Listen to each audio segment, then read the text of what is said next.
Hello दोस्तों, मैं आप सभी का स्वागत करता हूं आपके अपने यूट्यूब चैनल रैम्बो बाबा कंपटीशन में। हम पढ़ रहे हैं यूपीएसआई 2025 के लिए मूल विधि। क्या पढ़ रहे हैं? यूपीएसआई 2025 के लिए मूल विधि। मूल विधि में हम पढ़ रहे हैं, क्या पढ़ रहे हैं? हम पढ़ रहे हैं सूचना प्रौद्योगिकी अधिनियम इंफॉर्मेशन टेक्नोलॉजी एक्ट 2000, या क्या कहते हैं, आईटी अधिनियम 2000 पढ़ रहे थे। तो हमने आईटी अधिनियम 2005 कल समाप्त कर दिया था।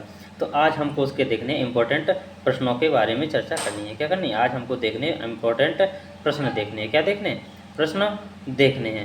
चलिए हम बिना किसी देरी के प्रश्नों पर चर्चा करते हैं। एक एक करके प्रश्न देखेंगे, आप लोग उत्तर देंगे। चलिए देखते हैं, पहला प्रश्न शुरू करते हैं बिना किसी देरी के। हम किसके बारे में? सूचना प्रौद्योगिकी। किसके बारे में हम पढ़ रहे हैं? सूचना प्रौद्योगिकी अधिनियम 2000 के बारे में। यह क्या कहते हैं? IT act 2000। कौन सा? आईटी एक्ट 2000 हम पढ़ रहे हैं। तो चलिए प्रश्न शुरू करते हैं, देखते हैं पहला प्रश्न क्या है। तो इसका पहला प्रश्न क्या है, देखिए पहले प्रश्न को देखते हैं और उत्तर देते हैं। पहला प्रश्न क्या कहता है, पढ़िए। सूचना प्रौद्योगिकी अधिनियम 2000 कब अधिनियमित हुआ था? कब अधिनियमित हुआ था? अधिनियम का मतलब कब पारित हुआ था? क्या हुआ था? कब पारित हुआ था? अधिनियमित का कब पारित हुआ था? किसके द्वारा? राष्ट्रपति के द्वारा कब इसको पारित किया गया था? ये डेट इसमें पूछी गई है। तो हम जब पढ़ते थे शुरू स्टार्टिंग में, जब एक्ट स्टार्ट करते हैं तो क्या दो चीज़ें देखते हैं, क्या पारित होने की डेट एक, दूसरी लागू होने की डेट। तो पारित होने की डेट क्या थी इसकी? 9 जून थी। क्या थी? 9 जून को क्या था? ये 9 जून 2000 को ये क्या हुआ था? पारित हुआ था। और लागू कब हुआ था? लागू हुआ था कब? 17 अक्टूबर को। कब देखा था? 17 अक्टूबर को। क्या होता? 17 अक्टूबर को क्या 2000 को ये लागू हुआ था। ये क्या होता? 17 अक्टूबर 2000 को लागू हुआ था। 5 जून 2000 को, 9 जून 2000 को ये क्या हुआ था? अधिनियमित या पारित हुआ था। किसके द्वारा? प्रधानमंत्री के द्वारा पारित किया गया था। तो इसका राइट आंसर क्या होगा? क्या 26 नवंबर 2000 होगा? कहेंगे बिल्कुल नहीं। 5 जून 2000 होगा? क्या? बिल्कुल नहीं। तो राइट आंसर क्या होगा? इसका राइट आंसर कहेंगे 9 जून 2000। इसका क्या होगा? राइट आंसर होगा। क्या होगा? 9 जून 2000 इसका क्या होगा? राइट आंसर होगा।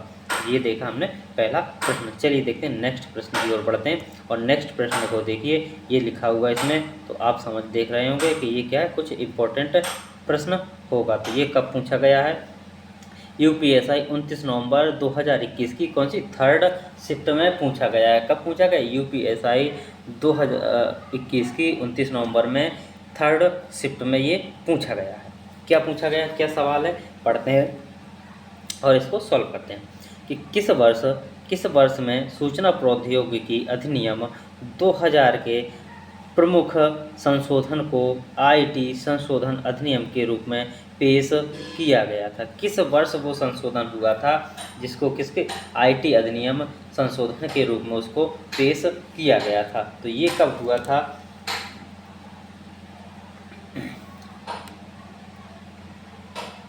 यह संशोधन कब हुआ था? यह संशोधन हुआ था, यह जो संशोधन हुआ था तो इसको कब पेश किया गया था? तो इसको पेश कब किया गया था? इसको पेश किया गया था कब? 2008 में इसको क्या किया गया था? पेश किया गया था। कब किया गया था? इसको 2008 में पेश किया गया था। और ये संशोधन होने के बाद ये लागू कब हुआ था?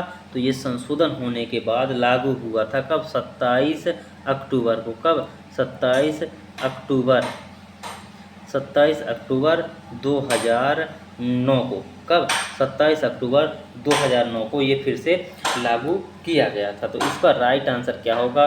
क्या इसका राइट आंसर 2010 होगा, 2015 होगा या 2008 होगा? तो क्या पूछा गया उसमें? पेश किया गया था। तो पेश कब किया गया था? 2008 में। तो इसका राइट आंसर क्या होगा? 2008 इसका क्या होगा? राइट आंसर हो जाएगा। क्या होगा? राइट आंसर हो जाएगा। चलिए देखते हैं नेक्स्ट प्रश्न की ओर। और नेक्स्ट प्रश्न की ओर देखते हैं और देखते हैं कि क्या लिखा हुआ है। कि सूचना प्रौद्योगिकी अधिनियम 2000 कब लागू हुआ था? कब लागू हुआ था? हमने देखा कब लागू हुआ, तो ये लागू अभी बताया कब हुआ था, 17 अक्टूबर 2000 को। कब हुआ था? लागू हुआ था 17 अक्टूबर 2000 को। तो इसका क्या राइट आंसर क्या हो जाएगा? 17 अक्टूबर 2000 इसका क्या हो जाएगा? राइट आंसर हो जाएगा। क्या हो जाएगा? 17 अक्टूबर 2000 इसका क्या हो जाएगा? राइट आंसर हो जाएगा। चलिए देखते हैं नेक्स्ट क्वेश्चन की ओर बढ़ते हैं। और हमारा नेक्स्ट क्वेश्चन क्या है? नेक्स्ट क्वेश्चन कहता है कि सूचना प्रौद्योगिकी अधिनियम कौन सा क्या कहता है कि सूचना प्रौद्योगिकी अधिनियम 2000 का विस्तार कहाँ तक है? सूचना प्रौद्योगिकी अधिनियम 2000 का विस्तार कहाँ तक है? तो 2000 हमने विस्तार कहाँ तक पढ़ा था?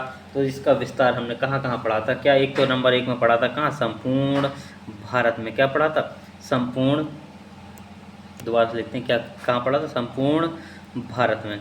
संपूर्ण भारत में देखा था। क्या देखा था? संपूर्ण भारत में देखा था। और दूसरा क्या देखा था? दूसरा देखा था कि यदि कोई क्या करता है भारत से बाहर कोई व्यक्ति क्या करता है? भारत के बाहर कोई बैठकर क्या करता है? भारत में कोई अपराध करता है, क्या करता है? भारत के बाहर कोई व्यक्ति बैठा है और भारत में अपराध करता है, तो उसके ऊपर भी ये क्या होगा? लागू होगा। क्या होगा? लागू होगा। इसमें क्या, इसमें देखते हैं क्या जम्मू कश्मीर को छोड़कर संपूर्ण भारत में? तो क्या नहीं, संपूर्ण भारत में। तो ये तो क्या हमारा है एक आंसर? क्या बिल्कुल। क्या देखते हैं दूसरा आंसर ऑप्शन भी है। तो क्या केवल कुछ राज्यों में? नहीं। केवल कंप्यूटर अपराधों में? नहीं। तो ये क्या होगा? ये क्या होगा? ये इसका राइट आंसर क्या हो जाएगा? इसका राइट आंसर अभी फिलहाल के लिए क्या होगा? संपूर्ण भारत में। यदि पूछा जाए तो उसमें क्या होगा? फिर उसमें ये भी बताना पड़ेगा कि यदि कोई व्यक्ति भारत के बाहर बैठकर कोई अपराध करता है, कहाँ पर? भारत में अपराध करता है, तो उस पर भी ये लागू होगा। तो इसका राइट आंसर कौन सा हो जाएगा? राइट आंसर हो जाएगा बी। कौन सा इसका राइट आंसर होगा? बी। चलिए देखते हैं नेक्स्ट क्वेश्चन की ओर बढ़ते हैं। नेक्स्ट क्वेश्चन क्या कहता है? हमारा नेक्स्ट क्वेश्चन कहता है सुरक्षित प्रणाली से अभिप्रेत है। मतलब सुरक्षित प्रणाली से क्या मतलब है? सुरक्षित प्रणाली से क्या मतलब है? क्या सुरक्षित प्रणाली से क्या मतलब? इसकी परिभाषा का किसमें दी गई? इसकी परिभाषा दी गई है 2ZE में। किसकी? 2ZE में इसकी क्या दी गई? परिभाषा दी गई है। तो देखते हैं सुरक्षित प्रणाली का मतलब कोई हमें सुरक्षा कहीं से भी क्या हो, सुरक्षा इलेक्ट्रॉनिक रूप से हो या किसी भी प्रकार से सामान्य सुरक्षा हो, किसी भी प्रकार की सुरक्षा हो जिसमें हमारा विश्वास जमा रहे। तो देखते हैं सुरक्षित प्रणाली से क्या मतलब? सुरक्षित ऑप्शन देखते हैं कि आपराधिकृत प्रवेश और दुरुपयोग से युक्त सुरक्षा। तो कहेंगे बिल्कुल सही, हमें सुरक्षा चाहिए। साधारणतः स्वीकार्य सुरक्षा प्रक्रियाओं के अनुरूप है। क्या है? साधारणतः स्वीकार्य सुरक्षा प्रक्रियाओं के अनुरूप है। तो सुरक्षा क्या प्रक्रियाओं के अनुरूप होनी चाहिए? बिल्कुल सही है। विश्वसनीय और संचालन का युक्त स्तर संबंधित करना। तो ये भी क्या है? सुरक्षा से संबंधित है। तो ऑप्शन इसका क्या हो जाएगा? तीनों सही है। तो ऑप्शन डी में क्या? उपर्युक्त सभी। तो क्या ऑप्शन डी इसका क्या होगा? राइट आंसर हो जाएगा। क्या हो जाएगा? ऑप्शन डी इसका क्या होगा? राइट आंसर हो जाएगा। क्या होगा? ऑप्शन डी इसका उपर्युक्त सभी इसका राइट आंसर हो जाएगा। चलिए देखते हैं नेक्स्ट क्वेश्चन की ओर। नेक्स्ट क्वेश्चन देखिए पूछा गया 2007 में। कब पूछा? 2017 में पूछा गया। कब पूछा गया? 2017 में पूछा गया है। कब पूछा गया? 2017 में। 2017 में क्या पूछा गया? इनमें से कौन सा शब्द सूचना प्रौद्योगिकी अधिनियम 2000 की धारा 3 में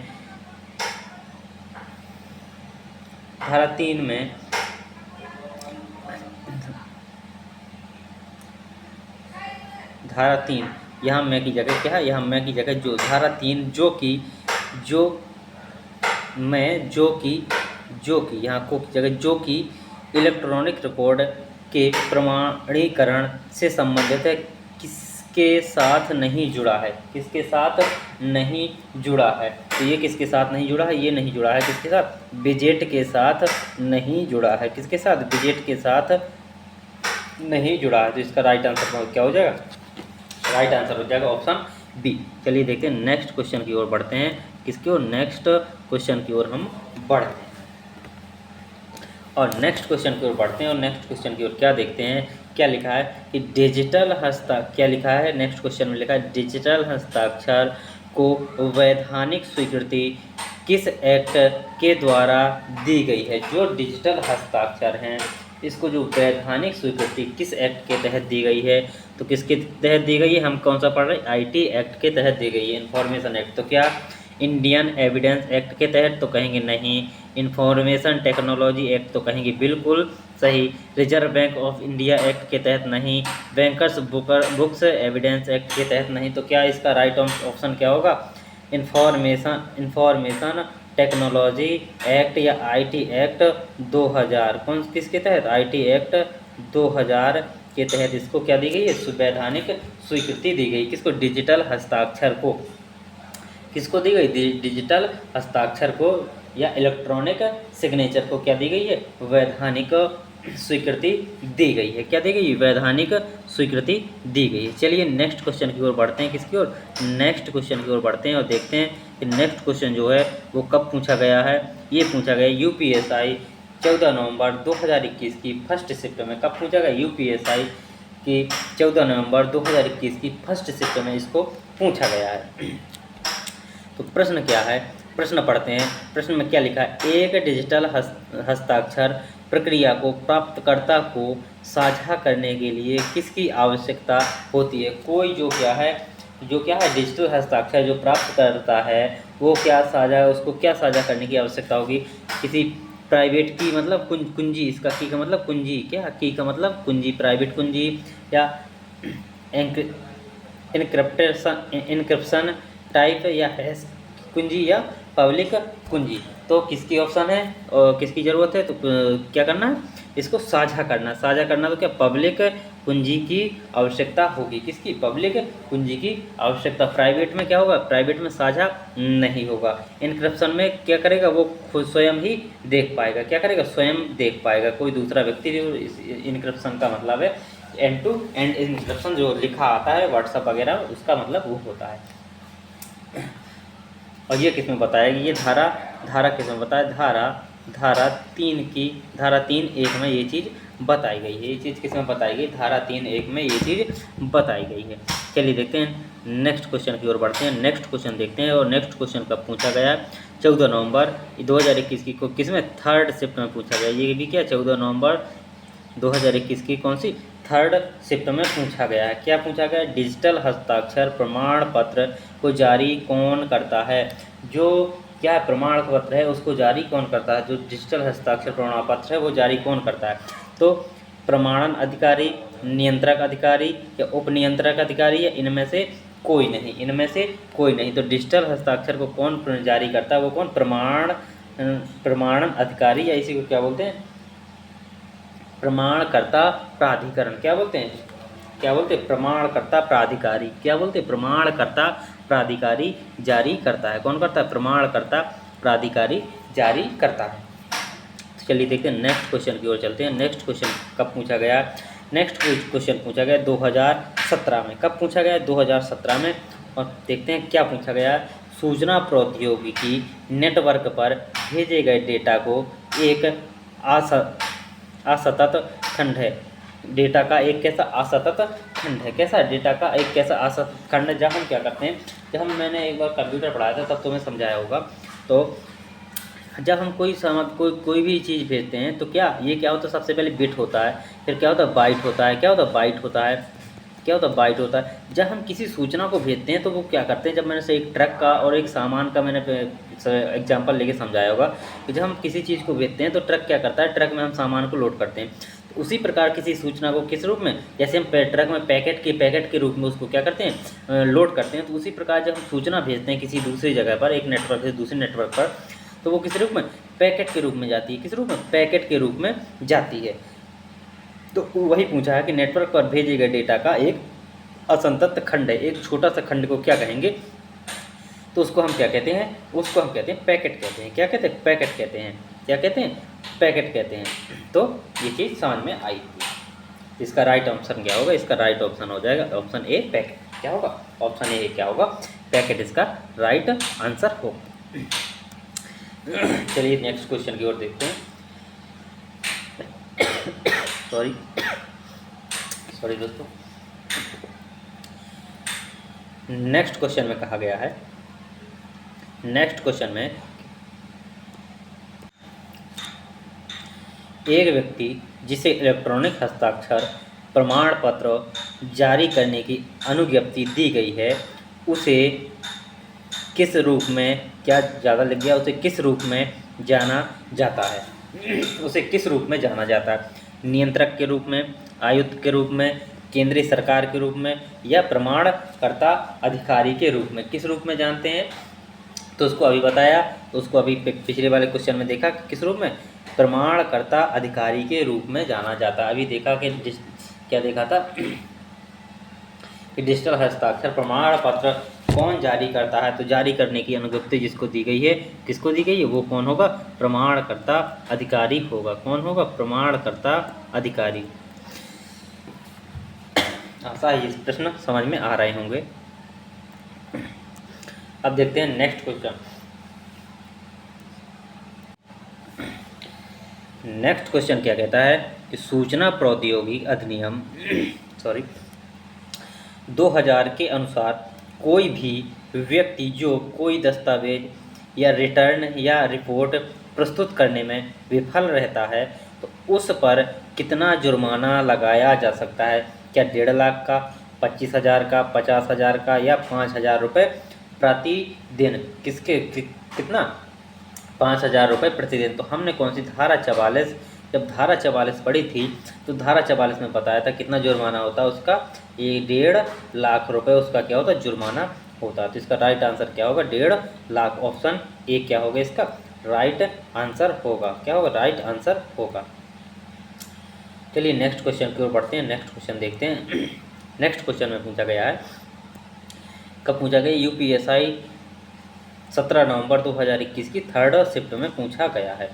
क्या कहा कि इंटरनेट घंटों की चोरी, 2 बार की हो गया, तो घंटों की चोरी से सूचना प्रौद्योगिकी अधिनियम 2000 किस धारा के तहत निपटा जाता है? यदि इंटरनेट की चोरी की कोई समस्या है तो उसको किस धारा के तहत निपटा जाता है? तो ये किसके तहत? धारा 43H के तहत इसको निपटा जाता है। किसके तहत? 43H के तहत इसको निपटा जाता है। तो ऑप्शन कौन सा होगा? ऑप्शन सी इसका क्या होगा? राइट आंसर हो जाएगा। कौन सा हो जाएगा? ऑप्शन सी राइट आंसर हो जाएगा। चलिए नेक्स्ट क्वेश्चन की ओर बढ़ते हैं। नेक्स्ट क्वेश्चन को देखते हैं। नेक्स्ट क्वेश्चन भी पूछा गया यूपीएसआई 17 नवंबर 2021 की किसमें 3rd शिफ्ट में पूछा गया है। किसमें? 3rd शिफ्ट में पूछा गया है। तो इसमें क्या कहा गया है कि अपीली अधिकरण की स्थापना कौन करता है? जो अपीली, हम क्या कर सकते हैं, हम अपील कहाँ कर सकते हैं? तो अपील करने का जो अधिकरण है उसकी स्थापना कौन करता है? उच्च न्यायालय, केंद्रीय सरकार, भारत का मुख्य न्यायाधीश, राष्ट्रपति। तो इसमें अपीली न्यायालय का अधिकरण वो कौन करता है? तो अपीली किसके अनुसार है? वो धारा 62, किसके? धारा 62 में बताया गया। किसमें बताया गया? धारा 62 में बताया गया कि अपीली प्राधिकरण, जो निकाय, जो आदेश है, उसकी नियुक्ति कौन करता है? तो उसकी नियुक्ति कौन करता है? तो किसके द्वारा की जाती है? उसकी नियुक्ति की जाती है किसके द्वारा? उच्च न्यायालय के द्वारा। किसके द्वारा? उच्च न्यायालय के द्वारा उसकी नियुक्ति की जाती है। किसके द्वारा? उच्च न्यायालय के द्वारा उसकी नियुक्ति की जाती है।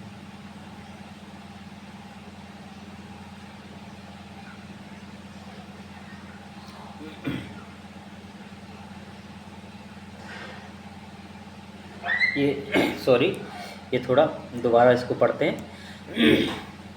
क्या लिखा है? अपीली प्राधिकरण की स्थापना कौन करता है? क्या लिखा होगा कि अपीली प्राधिकरण की स्थापना कौन करता है? तो अपीली प्राधिकरण की स्थापना कौन करता है? तो ये किसके तहत, मैं गलत बता दिया, ये थोड़ा मिस्टेक हो गया। ये धारा किसमें? ये धारा 48 में। और इसको कौन करता है? इसका सब मैं पढ़ाया हूँ कि कौन करता है। ये करता है कौन? केंद्र सरकार। किसके द्वारा की जाती है स्थापना? केंद्र सरकार के द्वारा की जाती है। किसके द्वारा? केंद्र सरकार के द्वारा की जाती है। यदि कहाँ की जाएगी अपील, कहाँ की जाएगी? तो वो कहाँ होगी? उच्च न्यायालय में। यदि हमको अपील करना है तो कहाँ करेंगे? उच्च न्यायालय में। उच्च न्यायालय में। उच्च न्यायालय में क्या करेंगे, हम अपील करेंगे। क्या करेंगे, अपील करनी है तो उच्च न्यायालय में, लेकिन उसकी स्थापना कौन करेगा, तो उसकी स्थापना कौन करता है, केंद्र सरकार करती है। कौन करती है, केंद्र सरकार करती है। इसकी स्थापना कौन करती है, केंद्र सरकार। अब ये सही है। अब देखते हैं नेक्स्ट क्वेश्चन की ओर। नेक्स्ट क्वेश्चन कब पूछा गया, नेक्स्ट क्वेश्चन पूछा गया यूपीएसआई 16 नवंबर, कब, यूपीएसआई 16 नवंबर 2021 की फर्स्ट शिफ्ट में क्या कहा गया है, क्या कहा गया कि सूचना प्रौद्योगिकी अधिनियम 2000 की धारा 66A में अस्पष्ट होने की किस के लिए, अस्पष्ट होने के लिए किसी के मामले में असंवैधानिक करार दिया गया था। किस मामले में, सॉरी किस मामले में असंवैधानिक दिया गया था, कौन सा, 2000 एक्ट किस मामले में असंवैधानिक दिया गया था, किस मामले में, रमेश थापर बनाम मद्रास राज्य, कॉमन कॉज बनाम भारत संघ, आर गांधी बनाम भारत संघ, या श्रेयस सिंघल बनाम भारत संघ। तो ये किस में दिया गया था, तो ये दिया गया था श्रेयस सिंघल बनाम भारत संघ। तो ऑप्शन इसका राइट आंसर क्या होगा, ऑप्शन होगा राइट आंसर, ऑप्शन डी इसका क्या होगा, राइट आंसर होगा। चलिए देखते हैं नेक्स्ट क्वेश्चन की ओर, नेक्स्ट क्वेश्चन की ओर बढ़ते हैं और नेक्स्ट क्वेश्चन को देखते हैं। नेक्स्ट क्वेश्चन में क्या है कि अश्लील पदार्थों का प्रकाशन दंडनीय है। किस धारा के तहत प्रकाशन दंडनीय है, तो भारतीय दंड संहिता की धारा 293 में, तो बिल्कुल क्या है, बिल्कुल सही है। क्या है, बिल्कुल सही है। भारतीय दंड संहिता आईपीसी के किसी 293 में था। सूचना प्रौद्योगिकी अधिनियम आईटी की धारा 67 में, तो क्या ये भी सही है। तो राइट आंसर क्या हो, ऑप्शन ए और बी दोनों सही हैं, या उपरोक्त में से कोई नहीं, तो क्या ऑप्शन सी क्या होगा, इसका सही होगा। क्या होगा, ऑप्शन सी इसका राइट आंसर होगा। चलिए नेक्स्ट क्वेश्चन की ओर चलते हैं। नेक्स्ट क्वेश्चन क्या कहता है, आईटी एक्ट के अधीन हैकिंग के लिए क्या दंड होगा, क्या शास्ति है, क्या शास्ति है, तो दंड क्या, 3 वर्ष का कारावास, 2 लाख का जुर्माना, 3 साल की कारावास, 5 लाख रुपए का तक का जुर्माना। तो क्या होगा, इसका जो दंड है वो कितना है, तो इसका जो दंड होता है, तो मैंने किस में पढ़ाया था, इसका दंड पढ़ाया था किसमें, धारा 66 में पढ़ाया था। किसमें, धारा 66 में बताया था कितना, 3 साल का कारावास और 5 लाख तक का जुर्माना। इसका राइट आंसर होगा कौन सा, ऑप्शन सी इसका क्या होगा, राइट आंसर हो जाएगा। चलिए नेक्स्ट क्वेश्चन की ओर देखते हैं। नेक्स्ट क्वेश्चन कहता है अश्लील सामग्री का इलेक्ट्रॉनिक रूप में प्रकाशन किस धारा के अधीन दंडनीय है। तो अभी देखा किस धारा के अधीन दंडनीय है, तो किस धारा के अधीन दंडनीय है, तो अभी किसके तहत, धारा 67 के तहत दंडनीय है। किसके तहत, धारा 67 के तहत दंडनीय है। किसके तहत, 67 के तहत दंडनीय है। और 66 में क्या है इसका, सॉरी इसका 66 में क्या, अभी पीछे बताया कि आईटी जो हैकिंग का मामला था, हैकिंग किस में, 66 में। ये क्या, अश्लीलता का मामला है। ये कौन सा, अश्लीलता का मामला है। तो अश्लीलता किसमें, 67 में है। किसमें, 67 में, अभी बताया था मैंने पिछले प्रश्न में, जिसमें आईपीसी भी थी, किसमें, 293 बताया था।